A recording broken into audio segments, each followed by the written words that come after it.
여러분 1장 9절을 다시 봅니다. 여기 어떤 말이 있습니까? 너희가 어떻게 우상들을 버리고, 사실 그 복수형입니다. 너희가 어떻게 우상들을 버리고 하나님께로 돌아와서 라는 말이 나오죠.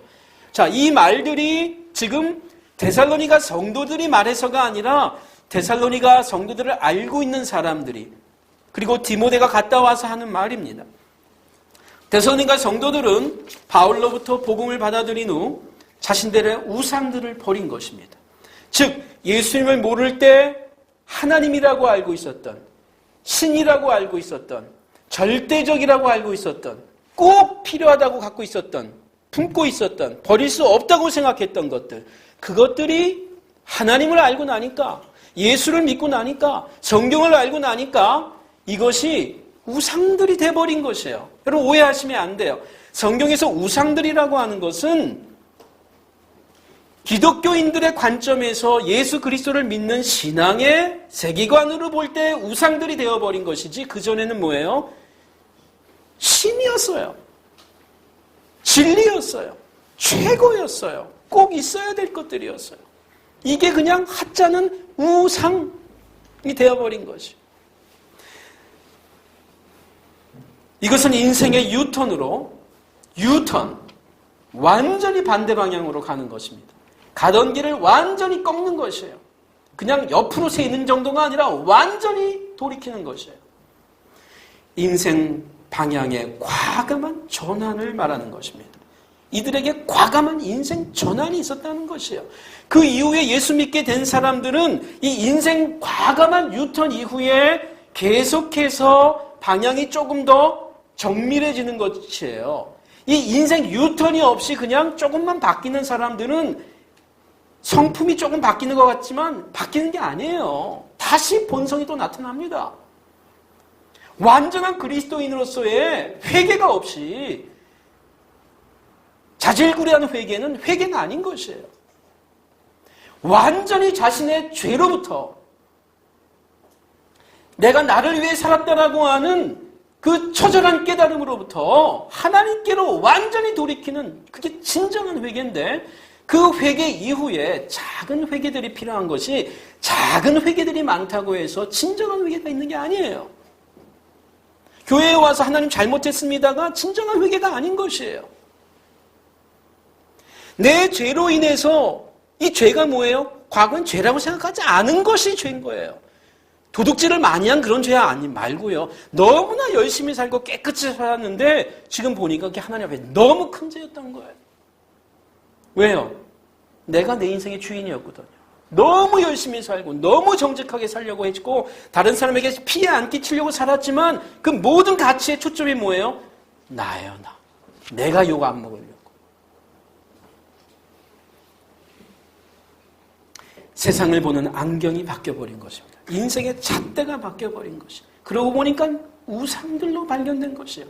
이전 것은 지나갔으니 보라, 새 것이 되었도다. 새 피조물이 되었다. 다시 태어났다. 그 말이에요. 여기서 이 표현은. 우상은 무엇입니까? 인생을 다스리는 거짓된 파워입니다. 파워긴 파워예요. 강력한 파워입니다. 근데 거짓된 파워입니다. 내가 다스리고 있는 것처럼 보이지만 실제로는 그것이 나를 다스리는 실세입니다. 짜증나는 이유도 즐거운 이유도 사실 그것 때문이에요. 그래서 우상은 거짓신으로 나타납니다. 사실 거의 하나님이에요. 하나님이에요. 하나님께서 우상을 가장 혐오하는 이유는 우상이 하나님을 대체하기 때문이에요. 하나님 역할을 대신하고 있기 때문이에요. 왜 하나님이 이스라엘 백성들과 예수 그리스도, 그리스도인들에게 나타나는 우상들을 혐오합니까? 하나님을 모르는 사람에게는 하나님 얘기하지 않아요. 그런데 하나님 얘기하면서 또 다른 하나님 갖고 있거든요. 여러분 이스라엘 백성들이 우상을 섬긴다라고 성경에서 말할 때에 그 우상 섬긴다는 것은 하나님을 부정하고 우상 섬긴다는 게 아니에요. 하나님 믿으면서도 하나님 역할하고 있는 것들을 몇 개를 더 갖고 있는 거예요. 그걸 하나님이 미워하신 것이에요. 오늘날로 말하면 저는 그 보험을 나쁘게 말하는 거 아닙니다. 예를 드는 거예요. 보험 여러 개 두어두는 거죠. 보험 여러 개 갖고 있는 거예요. 여기서 펑크 나면 여기서 이 보험이 나를. 그건 하나님 믿는 게 아니에요. 하나님을 우리가 믿는다고 할 때에 그 하나님은 유일한, 궁극적인, 전적인 모든 것을 내가 담보하는 그 유일한 한 분을 말하는 것이. 하나님도 믿고 부모도 믿고 내 통장도 믿고 내 건강도 믿고 내 인간 관계도 믿고 그러는 가운데 하나님 좀 그건 원 오브 넴이에요. 그 중에 하나. 그걸 뭐라고 그래요? 다른 모든 것들을 우상.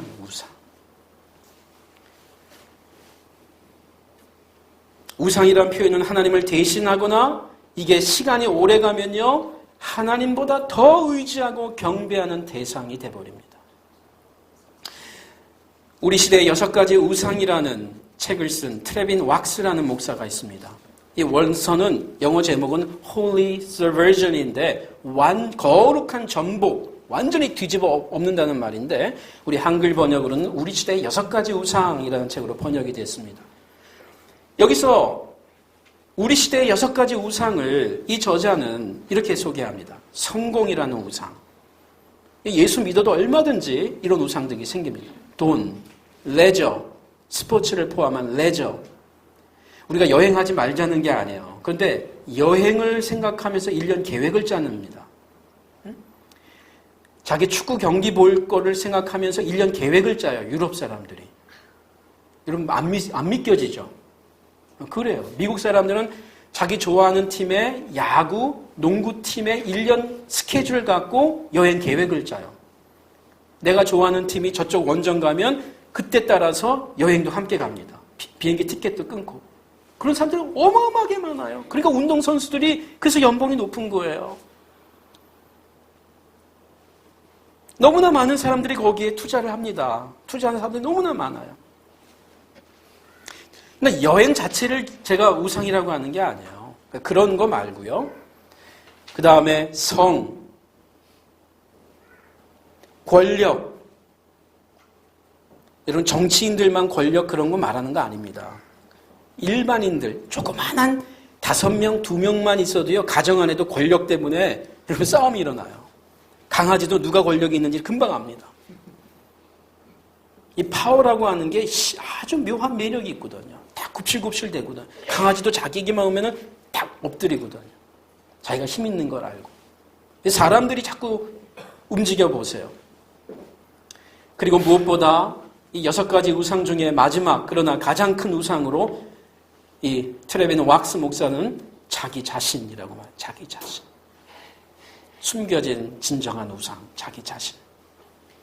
시대와 나이와 성별에 따라 우상들은 다른 형상들을 띌 수가 있습니다. 오늘날은 이런 것들이 있을 수 있죠. 지금 말씀드린 6가지도 우리 가운데 있는 우상인데 조금 더 현실적으로 사소해 보이지만 우상이 될 수 있는 것. 특별히 오늘 10대들, 20대 스마트폰. 이거 고장나면 왕짜증. 요즘 애들 말로 개짜증 냅니다. 예? 이 스마트폰 좋지 않으면 들고 다니려고 하지도 않아요. 한 3년 전 건데도 이건 벌써 스마트폰 새겨 사주면 그냥 부모가 그렇게 그냥 좋아해요. 부모를 좋아해요. 자기 외모, 자기 몸매 가꾸기에 올인합니다. 맛난 음식이라면 1시간도 뭐다 하고 찾아가려고 합니다. 구석진 시골이라도 찾아가려고 합니다. 우리 시대가. 학교 성적, 좋은 대학 들어가기, 좋은 직장 구하기, 이상적 배우자, 말 그대로 이상적일 뿐입니다. 자녀 교육에 완전히 생명을 겁니다.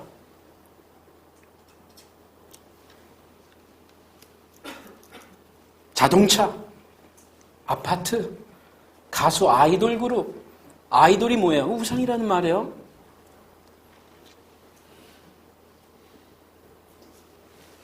여러분 그 기계를 빨리빨리 구입하는 분을 뭐라고 그래요? 자동차도 그렇고 어디 어댑터 그러죠. 이런 분 조금 주의하셔야 돼요.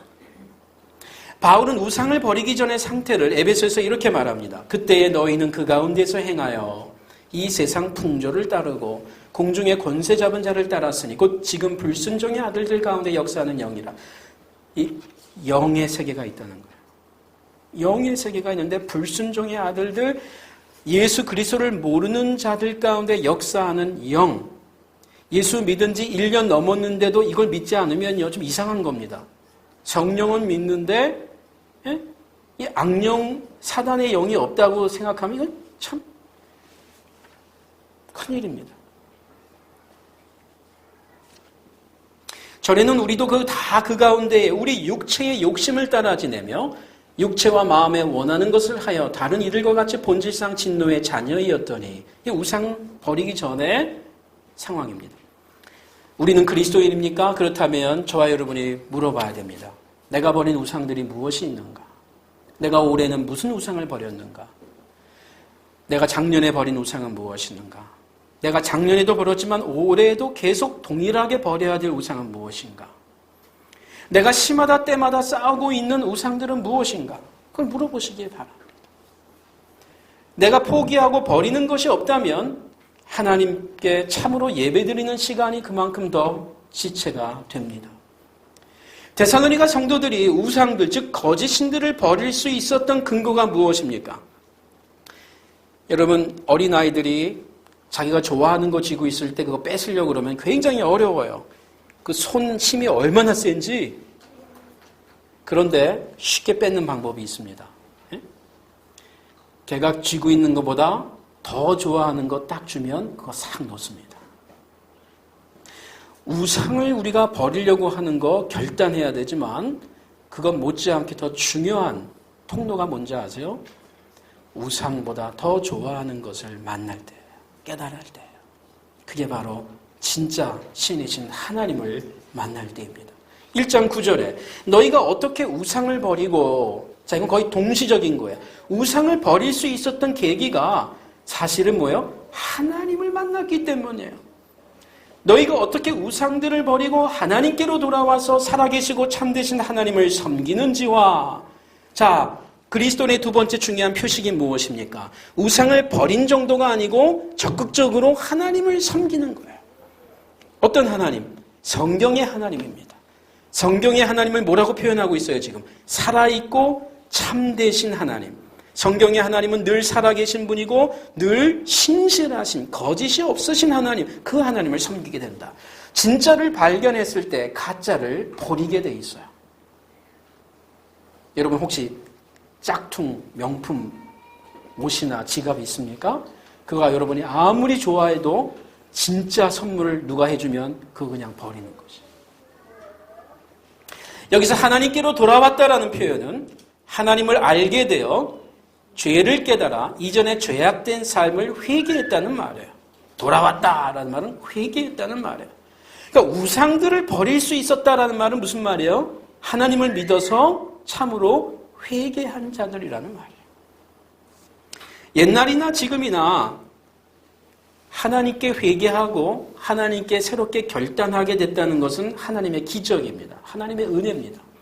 그래서 성경은 이렇게 말해요. 믿음은 모든 사람의 것이 아니다.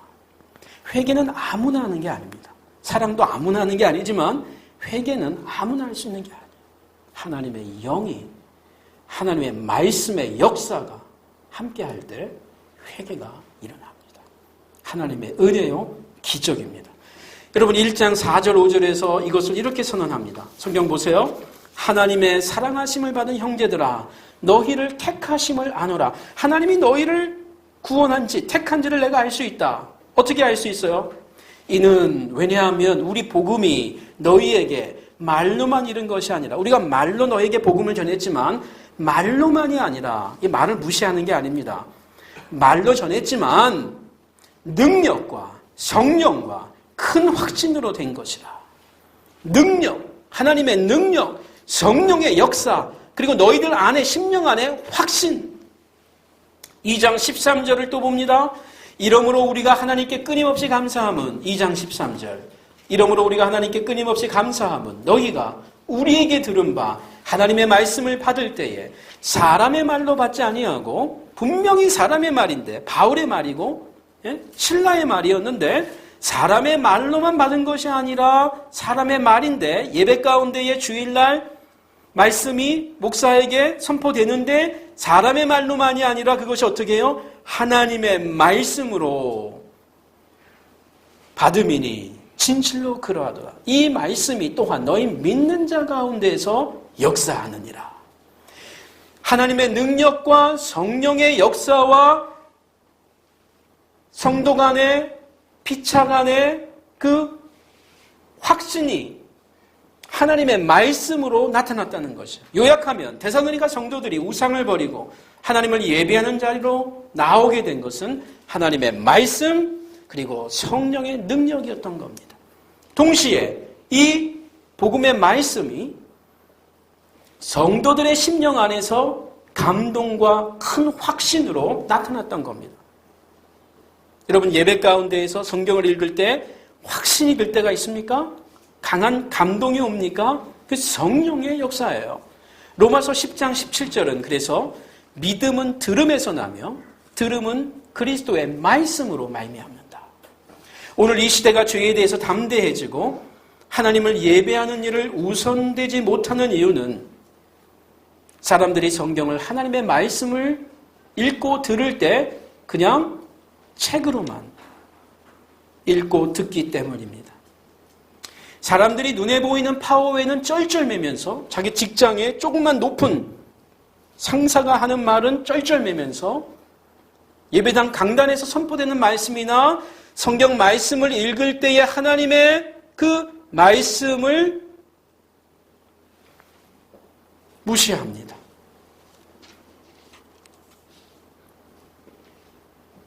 눈에 보이는 성령의 파워에는 눈에 보이지 않는 성령의 파워에는 무감각하면서도 눈에 보이는 파워는 쩔쩔매고 있는 이 시대.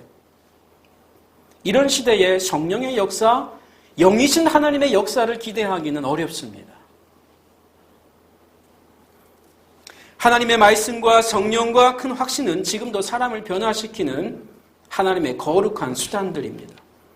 하나님을 잘 섬기기 원한다면 주님의 말씀, 성령의 능력을 사모해야 합니다. 여러분 이 사모함이 있습니까?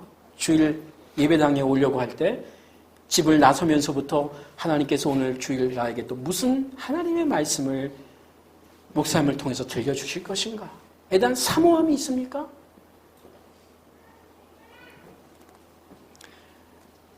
성령의 역사가 우리 가운데 지금 없다면 둘 중에 하나예요. 자, 단도직입적으로 좀 과감하게 표현한다면 하나님이 죽었든지 우리가 죽었든지 둘 중에 하나입니다.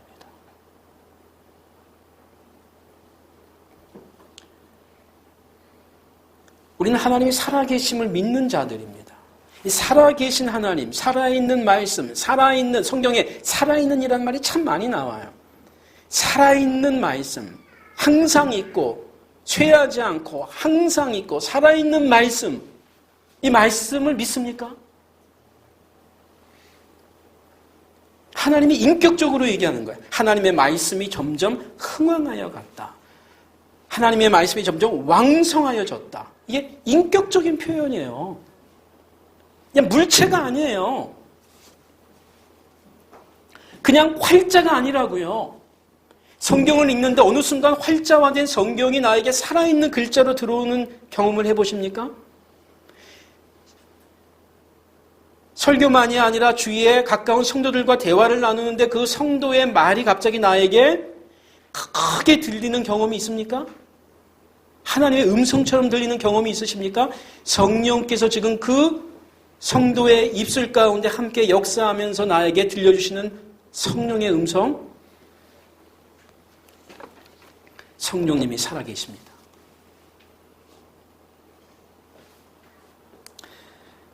마지막으로 데살로니가 성도들에게 나타난 그리스도인의 표식의 세 번째는 우리 성경에 하나님의 아들 예수님의 재림을 기다리는 신앙이고 삶입니다.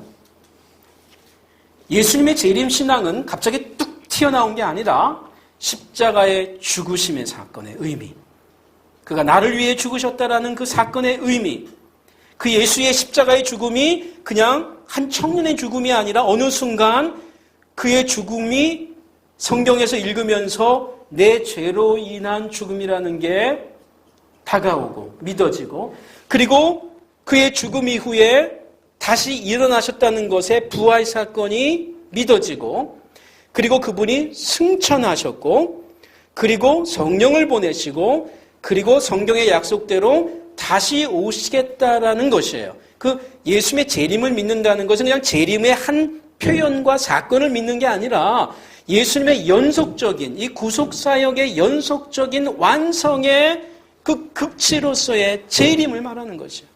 내 구속사역의 온전한 완성이신 그 예수님의 재림을 믿는다는 것이에요. 이 재림에는 십자가의 죽음과 부활로 인해서 내가 의롭게 되었음과 성령을 보내심으로 인해서 내가 성령을 통해서 예수님을 더 알아나갈 수 있는 영적 교제가 힘있게 일어날 수 있는 그 능력을 믿는 것이 다 포함된 그 종결적인 표현입니다. 여러분 1장 10절을 보세요. 또 죽은 자들 가운데서 누가? 예수께서 죽은 자들 가운데서 다시 살리신 그의 아들이 예수 그리스도께서 하늘로부터 강림하실 것을 너희가 어떻게 기다리는지를 말하니 이는 장래의 노하심에서 우리를 건지시는 예수니라. 자, 지금 바울이 데살로니가 성도들에게 뭐를 지금 감사하고 감격하는 거예요?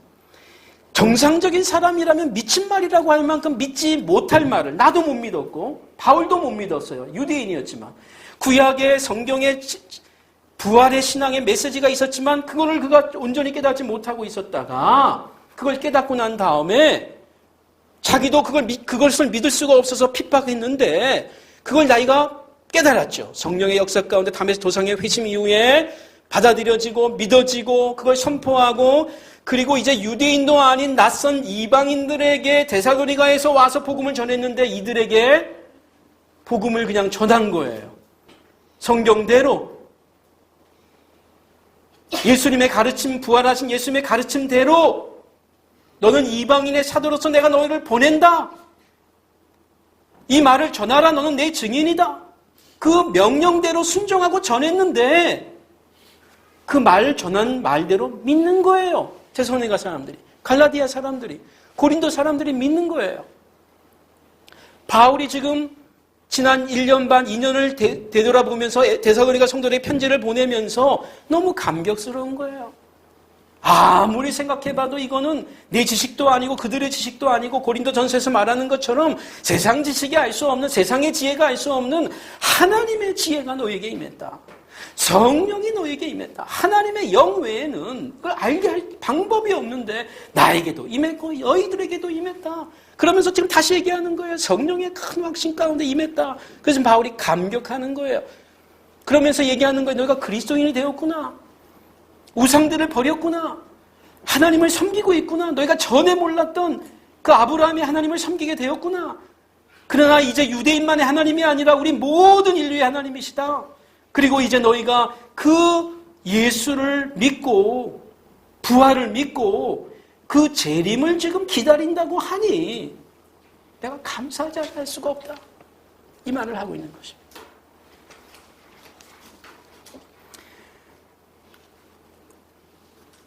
베드로후서 3장 12절에는 하나님의 날이 임하기를 바라보고 이 하나님의 날은 예수님 재림의 날입니다. 문맥에 보면 베드로후서 3장 12절에 하나님의 날이 임하기를 바라보고 간절히 사모하라 라고 예수 믿는 자들에게 사도 베드로도 다시 한번 권면하고 있습니다. 여기서 바라보다라는 말은 우리 한글 표현으로는 한자로는 학수고대하다라는 말이에요. 영어로는 looking forward to seeing. 그냥 기다리는 정도가 아니에요.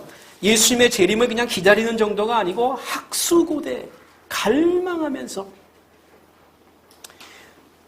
마치 내 생일을 어릴 때의 소풍을 지금 이제 소풍이라는 말 안 쓰죠. 오늘날 예수님의 재림 신앙은 이단들의 잘못된 종말관 때문에 일반 성도들 안에서도 약화된 듯합니다. 하지만 재림 신앙은 기독교 신앙의 본질적인 신앙 중에 하나입니다. 사도신경에서 오늘 우리가 이 아침에 고백한 것처럼 산자와 죽은 자를 심판하러 오시리라 를 믿는 자들이 저와 여러분입니다. 사도행전 1장 11절에 갈릴리 사람들아 어찌하여 서서 하늘을 쳐다보느냐 너희 가운데 하늘로 올려지신 이 예수는 하늘로 가심을 본 그대로 오시리라. 다른 예수 아니에요. 십자가에 못 박힌 못자국이 있는 예수, 부활하신 예수, 지금 승천하신 예수, 그 예수가 다시 오신다. 바울은 데살로니가전서 편지 마지막 부분에서도 성도들 향해 이렇게 기도합니다. 5장 23절 이하에.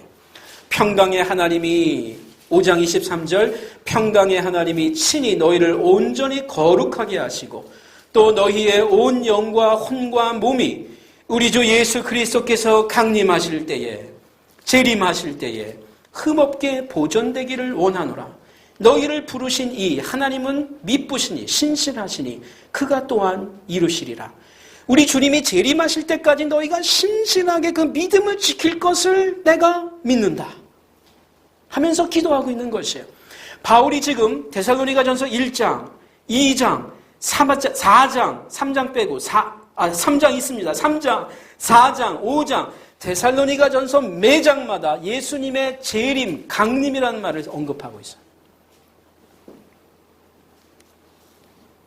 예수님의 재림을 믿는 신앙은 우리 그리스도인들이 이 땅에서 정직하고 거룩하게 살아야 할 이유입니다.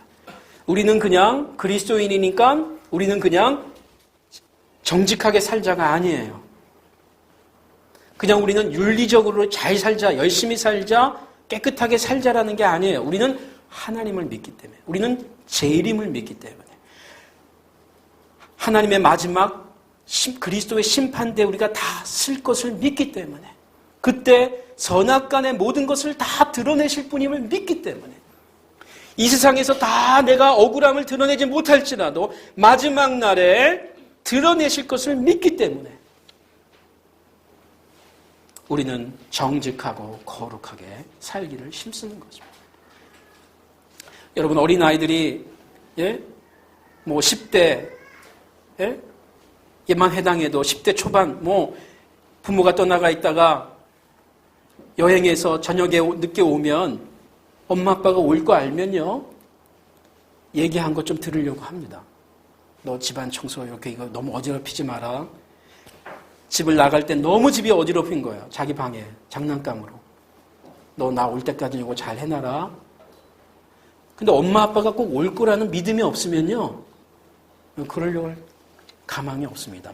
올 걸 알아도 그러기가 쉽지 않은데, 근데 올 거를 아는 사람은 정리하려고 합니다.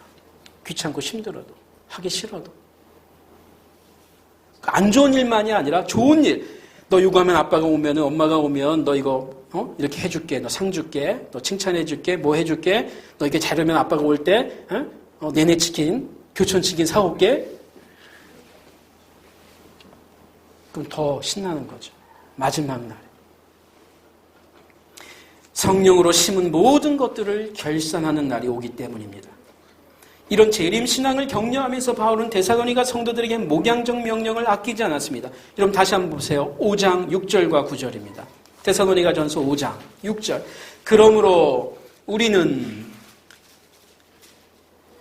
그리스도의 참된 표식을 갖고 있는 우리는 다른 이들과 같이 이런 표식이 없는 자들과 같이 자지 말고 오직 깨어 정신을 차릴지라. 자는 자들은 밤에 자고 취하는 자들은 밤에 취하되. 지금 밤과 낮이라는 비유를 쓰죠. 밤은 뭐예요? 캄캄해요. 안 보여요. 재림신앙 없는 사람들은요 그냥 막 살아요. 성적으로 막 살아요. 부부끼리 막 행동해요. 부모에게 막 해요. 자녀들에게 막 해요. 모른다고 막 해버립니다. 모르는 사람들에게도. 모른다고. 내가 저 사람 또 언제 볼 거야. 심지어 동창에게도 어떻게 하면 사기칠까.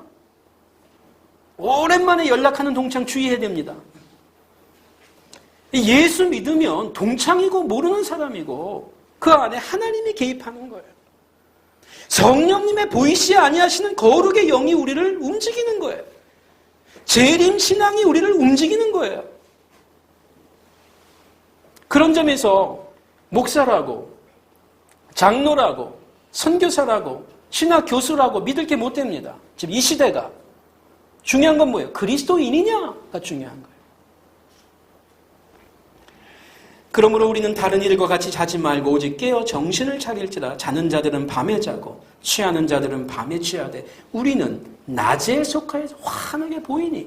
우리는 어떻게 행동해야 될 것들이 보이는 그 영역에 있는 자들이니 정신을 차리고 믿음과 사랑의 호심경을, 이건 전쟁 용어죠. 전투 용어죠. 호심경이 뭡니까? 심, 마음심, 호, 보호할 호, 경, 이건 굴이 붙이는 겁니다. 이 가슴에 전쟁 나갈 때 로마 군인들이 늘 가슴에 심장 부위에 붙였던 방패예요. 이 가슴에 붙이는. 믿음과 사랑의 호심경을 붙이라. 이 전쟁 용어를 쓰는 거예요. 영적 전쟁이라는 거죠. 지금 이 시대가. 구원의 소망의 투구를 쓰자. 머리를 보호하는 투구. 이 투구가 뭐예요? 우리의 영적으로는 구원에 대한 소망을 잃지 않는 게 머리를 보호하는, 머리가 가장 중요한 거 아니에요? 신체 중에. 이 구원에 대한 소망, 재림에 대한 소망 없으면 안 되는 것입니다. 하나님이 우리를 세우심은, 우리를 구원하심은 노하심에 이르게 하심이 아니에요. 오직 우리 주 예수 그리스도로 말미암아 구원을 받게. 이 구원은 뭐예요? 종결의 마지막 온전한 구원, 풍성한 구원. 하나님이 우리를 세우심은, 이미 받은 구원은 그 말이에요. 하나님이 우리를 세우심은, 하나님이 우리를 이미 자녀로 삼으심은 온전하게 풍성한 하나님의 기업을 유산으로 물려받을 온전한 자녀로 세우게 하심이라 라는 표현입니다. 오늘날 한국교회는 국내외적으로 선한 사업을 많이 감당하고 있지만 동시에 세상으로부터 지탄의 대상이 된 것도 사실입니다. 그런 점에서 이 예림교회가 더 성경적인 교회가 되기를 고민하고 애쓰는 것이 지금 한국교회 문맥이에요. 여러분 혹 이 교회를 다닌 지 1년 넘었는데도 왜 이렇게 예수를 유별나게 믿으려고 하는가? 유별나게 왜 자꾸 저렇게 말씀을 강론하시는가? 이런 생각을 혹 갖고 계십니까? 제가 주일날 참석한 적이 한 번도 없지만 우리 노목사님이 그렇게 말씀을 준비하시는 분으로 알고 있어요. 여러분 강단에서 선포된다고 다 하나님 말씀이 아닙니다. 죄송합니다.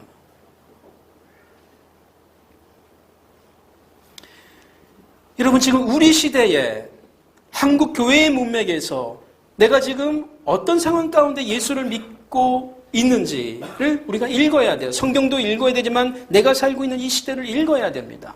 이 시대 가운데 우리 가정이, 내가 출석하고 함께 교통하는 신앙 공동체로서의 이 예림교회가 어떤 모습으로 가야 할지를 우리가 고민해야 되는 것이죠. 예수님께서 제자들에게 너희는 세상의 소금이다. 너희는 세상의 빛이다. 라고 말씀하셨을 때 그것은 세상에서 많은 일을 하라라는 메시지가 아니에요. 두가 아니에요. 세상에서 어떤 존재로 나타나야 할지 to be를 의미하는 것입니다. 세상의 빛이다. 세상의 소금이다. 이 존재가 본질일 뿐 아니라 이걸 계속 힘써야 돼요. 내가 그리스도인이면요. 내가 지금 예배당에 있거나 내가 지금 이마트에 있거나 그게 그렇게 중요한 문제는 아니에요. 정말입니다.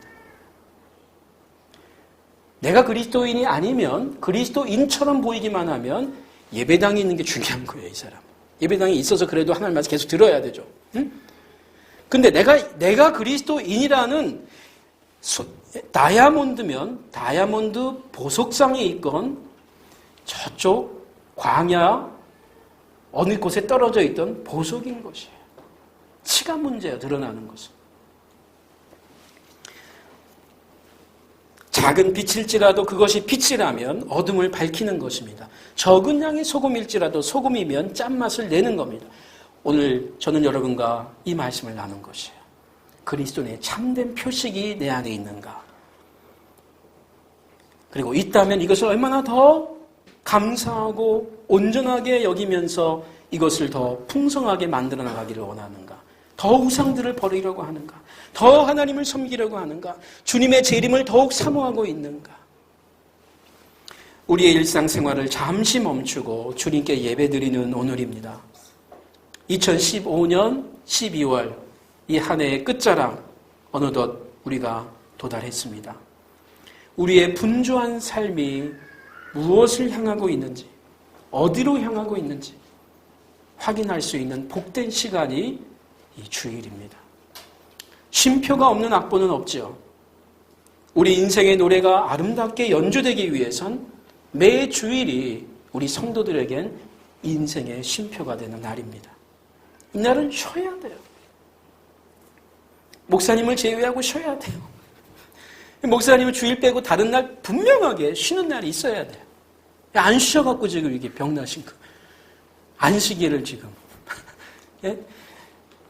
그러나 하나님을 향한 열심으로 그런 걸 제가 압니다만, 그러나 이 마라톤 인생인데 우리가 말이죠. 목양이 마라톤이고 그리스도인의 삶이 마라톤입니다. 교회가 우리 인생 고속도로의 영적 휴게소가 되어야 합니다. 예배당에 와서 정말 일상생활을 쉬는 휴게소가 되어야 됩니다. 영적으로 말이에요. 이제 우리 자신을 돌아보기를 원합니다. 예? 내가 그동안 갖고 있었던 우상들은 무엇인지, 내가 그동안 버린 우상들은 무엇인지, 이제 내가 다시 새롭게 버려야 할 우상은 무엇인지 우리 내면의 소리를 응답하기 원합니다. 성령님께서 지금 저와 여러분에게 말씀하시기를 원합니다. 나는 지금 누구를 섬기고 있는가 돌아보기 원합니다. 우상을 버리고 살아계시고 참되신 하나님을 섬긴다 라고 하는 그 그리스도의 표식으로서 난 지금 무엇을 섬기고 있는가? 내 자녀를 섬기는가? 내 남편을 섬기는가? 물질을 섬기고 있는가? 나는 예수님의 재림을 믿으면서 그날을 기다리며 살고 있는가? 나는 죽으면 예수님과 영원히 살 그 세계에 대한 믿음이 있고 사모함이 있는가? 오늘 성령님께서 우리에게 귀한 내면의 말씀을 주시기를 원합니다. 기도하겠습니다. 하나님 감사합니다. 한 해의 마지막 달이 오기까지 우리를 인도하심을 감사합니다. 참 이렇게 한 해 한 해가 한 달 한 달이 한 주 한 주가 왜 이리 빠른지요. 하나님께 예배드린 그 시간이 지나면 다시 어느 순간 금방 주일이 오는 것 같은 이 시대입니다. 우리가 쉬지 않기 때문이요, 무엇보다 주님을 묵상하지 않기 때문인 것 같습니다. 주님, 우리에게 주님을 묵상할 수 있는 시간을 주십시오. 이 겨울에, 이 한 해의 마지막에 지난 한 해, 아니 지금까지 살아온 인생의 모든 경륜을 다시 돌아보며 주님께 나아가기를 원합니다. 주님, 우리에게 주신 복음의 그리스도인의 참된 표식을 확인하고 다시 한번 그것을 점검하며 주님께 나아가는 이 연말 또 연시 준비될 수 있도록 도와주시옵소서. 주님께 나온 예림교회 성도 한 사람 한 사람 가정, 주님 저들을 기억하시고 주께서 새 힘과 새 위로로 이 주일을 축복하여 주시옵소서. 예수님 이름으로 기도하옵나이다. 아멘.